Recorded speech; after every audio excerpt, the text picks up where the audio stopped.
Toujours dans votre acte du jour de ce 7 mars 2025 sur VIP People TV suñ fa jógee dañuy dem fële ca i rajo seeti jëfër le chroniqueur Ibou Fall ginnaaw nag li nga xamante ne daal mooy cambriolage boo xamante ne daal wax nañ ko foofa ci trésor public lan moo ci réaction ak analyse am jëmale ko daal ci benn cambriolage boo xamante ne daal jur na daal lii di mystère fii ci Sénégal nañu déglu ji Ibou Fall de mbir mu doy waar cambriolage boo xam ne kon amee na fa. mu jur nag interrogation yu bëree bëri déjà ba nga déggee ñu dañoo cambrioler trésor public ban impression njëkk nga am ci loolu nga xam ne amee na ci. xam nga pour man république dafa am d'abord image autorité xam nga banque yi nekk ci bopp ko ñi sax kenn mënu leen cambrioler. alors qu'on te dise qu'on a cambriolé le trésor public hein. C'est-à-dire c'est d'abord le sentiment de ridicule. Ah bon? Ah oui. mais ndax lan. mais yow tamit trésor public. xanaa kay balaa ngay jot trésor public ba dugg fa ak yooyu. mais ça devrait être plus facile de cambrioler une banque fii mës nga dégg banque bi ñu fi cambrioler. en tout cas bëriwul ah. bëriwul de. asamala trésor public. avec tout ce que s'il y a de sensible dans cette affaire-là. Absolument. Non mais attends, c'est de la légèreté. C'est tout. C'est l'illustration de la pure légèreté. Le trésor public, parce que gis nga état. C'est la capacité de se faire respecter les institutions, une république. Hein? Des petits malfrats peuvent entrer au cœur du trésor public et mettre en danger toute la nation. Oui. Mais quand même, c'est le ridicule qui est le plus triste dans cette affaire. Mais d'où révéler ben sentiment d'inquiétude et d'incertitude ci Sénégalais yi. Mais moom laa lay wax ni gis nga image u état l'état doit être rassurant. C'est-à-dire la fiabilité parce que ñun tu te dis après mais ñun kon la sécurité qu'on doit assurer à tous les Sénégalais à nos frontières ak yooyu. Mais où est-ce que ça en est? Oui. xel du ci dal kon. Ah mais attends, c'est de la légèreté, c'est tout. mais maintenant tey bu ñu waxee cambriolage bi ba ñu wax dañuy yóbbu ay dossiers ay documents yu sensibles et jamono ji nga xam ne ñu ngi tudd trésor ñu ngi wax ak li am pratiquement ci rapport Cour des comptes bi. affaire u 125 milliards yi. affaire Tabaski Ngom est-ce que yooyu tamit du gën a susciter ay interrogations. xam nga man lan laa gëm. internet li tax ñu créé ko. C'est justement en cas de problème information yeeg yooyu. oui. bañ a réer. En cas de guerre foog naa militaires yi ñoo créé système de. pour commandement bu solide lay nekk. Voilà. Alors moi personne ne me fera croire qu'il y a des informations qui vont disparaître man mii lu ma bëgg a denc xam naa ni ma koy dencee sur le réseau sur les trucs ak yooyu du ci machine kese nga koy denc.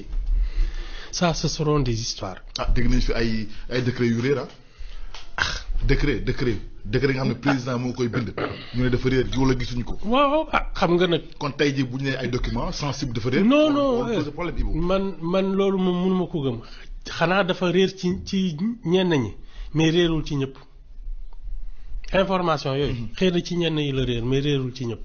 non ça c'est des histoires. mais lu mel ni trésor. pour ñi ñuy seetaan wala dañu déglu lan la représenté ci réew ba bu ñu ko cambriolé mu nekk. mais c'est la base de l'économie du Sénégal. Économie du Sénégal c'est-à-dire les données financières ak yëpp ak par exemple aujourd'hui tous ceux qui négocient avec l'État les marchés publics les paiements ak yooyu. ça les procédures du trésor public ca ngay fayee ko les marchés publics ak yooyu. toutes les recettes ak yooyu. Ça passe par le trésor c'est-à-dire la base même de l'économie de la République. moom nga ma wax ne nit ñaari malfrats mën nañ ñëw yéeg ay échelle ñëw non mais c'est tellement ridicule. C'est le ridicule qui est le plus triste dans cette affaire. mais Ibou nit ñi am ci tànge nga ne yow tu parles de ridicule. mais parce que ay xam nga man sensible la jël non xam nga man c'est ma culture satirique. Je préfère en rire que plutôt que d'en pleurer.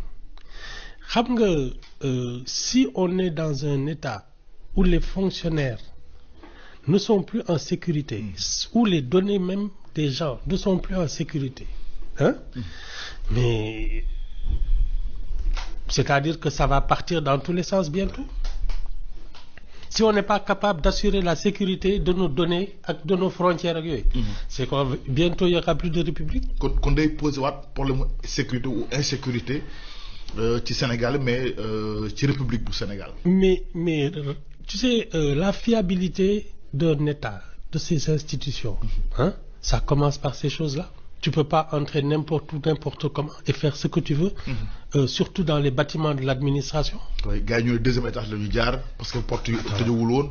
Attends, ñu dugg ci bureau informatique bi yóbbu ay documents et ordinateur yu ni mel. man de sàcc li ma ci xam sàcc li ma ci xam. ay koppar daal léegi lay njëkk a wër. mais ay sàcc puy doy ay documents c'est pour. kon am na lees waxul am na lu lëndëm lu ñuul ci sow. Non, moi tu sais man je suis très sceptique.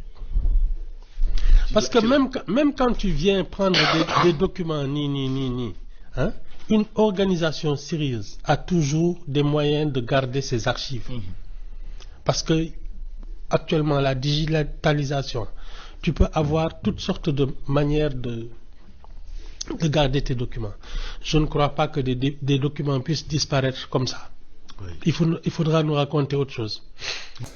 kon ñoo ko déggandoo muy ay révélation yoo xamante ni benn cambriolage ci trésor public li di l'observateur daal di koy publier ginnaaw nag mu jur ay interrogation yu bari lu ko waral nag ndaxte ni ñu formuler li nga xamante ni mooy seen crime moo jaarul yoon moo tax daal tey jii soulevé na ay interrogation yu bari moom nag Ibou Fall wax na ko dans une république normale dans un état normal tey nga yëkkati li nga xamante ni maanaam mooy cambriolage alors que yow tey xamoo ni trésor public li fa nekk yëpp nee naa la ay grille la tey jii pour que nga cambrioler ko jëmale ko ci système de sécurité bi aucun crime n'est parfait tey jii lépp lu jëm ci wàllu caméra de surveillance nekku fa je crois que daal am na lu ñuy manigancé te su sottee dinañu xam lépp lan la tey di am na lu ñu bëggoon camoufler yàlla dogal na nag tey jii seen crime baaxul ndaxte lépp looy def te du dëgg du yàgg ni ko Olof Njaay di waxee lu dul dëggu du yàgg donc dañu nekkoon ci lu dul dëgg moo tax yàggul